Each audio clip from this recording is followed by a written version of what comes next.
Subscribe. What does it mean to declare a pandemic? The World Health Organization declared a global pandemic due to the rise of COVID-19. There are distinct differences trusted source between an outbreak, epidemic, and pandemic. A pandemic is an epidemic that's spread over several countries or continents and affects a large percent of the population. The World Health Organization (WHO) has recently declared COVID-19, the disease that results from the novel coronavirus, SARS-CoV-2, a worldwide pandemic. Constant coverage has raised panic levels around the globe. In many instances, people seem to be prepping as if it's the end of the world. But what does it really mean? We are preparing to the greatest extent possible. Unlike China, we are not building 10 new hospitals in 2 weeks. But surge capacity is being evaluated, coordinated among all the ministries within our healthcare system. Dr. Jim Keeney, emergency physician at Mission Hospital in Orange County, California, told Healthline. What is a pandemic? According to the Centers for Disease Control and Prevention (CDC) trusted source, there are very distinct differences between an outbreak, epidemic, and pandemic. The CDC explains that an outbreak is an increase in cases of a disease above what's normally expected in a certain area. The increase is often sudden. An epidemic is much like an outbreak, but for people within a larger region. The two terms differ only in degree. A pandemic is an epidemic that's spread over several countries or continents and affects a large percent of the population. It's important to note that this isn't used to indicate the severity of a disease, only the degree to which it's spreading. The last time a pandemic was declared was 11 years ago. In June 2009, the WHO declared trusted source H1N1 swine flu a pandemic. By August 2010, it was announced a post-pandemic period. It's important for the public to understand that the declaration is not necessarily connected to a specific event that increased the overall risk to the population, said Jennifer A. Horney, Ph.D., professor and founding director of the epidemiology program at College of Health Sciences at the University of Delaware. It's an action that allows for the expansion of administrative capacity of national and global public health agencies that can contribute to the response, she said.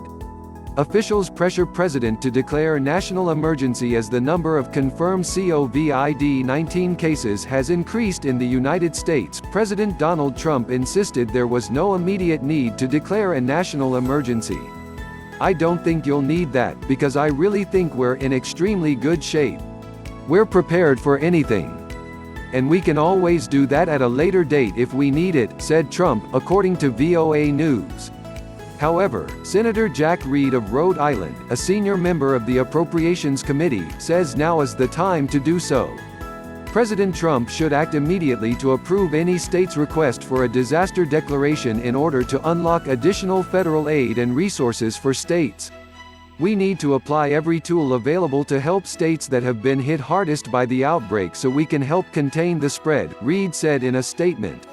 According to Reed, doing so will allow the Federal Emergency Management Agency (FEMA) to make billions available from the Disaster Relief Fund to assist local and state governments in their response efforts.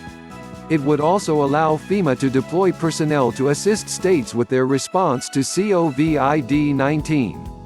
4 key areas that must be addressed. WHO Director General Tedros Ghebreyesus specified 4 key areas trusted source governments should address. Prepare and be ready. Detect, protect, and treat. Reduce transmission. Innovate and learn. Ghebreyesus also called on all countries to activate and scale up their emergency response mechanisms to communicate COVID-19 risks and inform citizens how they can protect themselves. He instructed health officials to find, isolate, test, and treat every case, trace every contact while readying hospitals, and ensure health workers are properly protected and trained to deal with the novel coronavirus. There is no reason to panic. Just follow the recommendations by the public health authorities, avoid crowds, use disinfectants on high-touch areas, wash your hands, use a hand sanitizer, and avoid touching your face, emphasized Charles Jerba, Ph.D., professor of microbiology and immunology at the University of Arizona and a consultant for the hygiene company EnviroMaster. COVID-19 is worse than the flu. The spread of the COVID-19 outbreak has picked up pace in recent days. German Chancellor Angela Merkel said yesterday that 60 to 70% of Germans could contract the virus. Additionally, confirmed cases in the United States doubled over just 2 days, according to the New York Times. But is COVID-19 worse than seasonal influenza? The seriousness of flu varies every year, with a new strain of flu virus every year. Usually the risk of death is 0.05% to 0.1%. For the new coronavirus, it's running 3 to 4%, so it appears more serious than the flu we see every year, even if we consider all of the coronavirus cases that aren't reported, Jerba said. Keeney recommends using telemedicine whenever possible to avoid direct exposure through the healthcare system.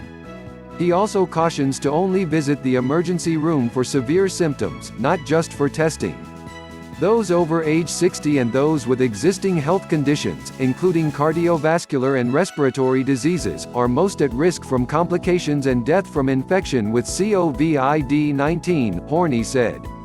The bottom line: the WHO has declared COVID-19 a worldwide pandemic, which means the disease has spread over many regions. This doesn't mean people are at greater risk. Rather, it allows for the expansion of administrative capacity of health agencies that can contribute to the response. Experts say there's no reason to panic. Instead, they say to follow the advice of health officials and do everything to avoid infection as instructed. COVID-19 is significantly more serious than the common flu. Those most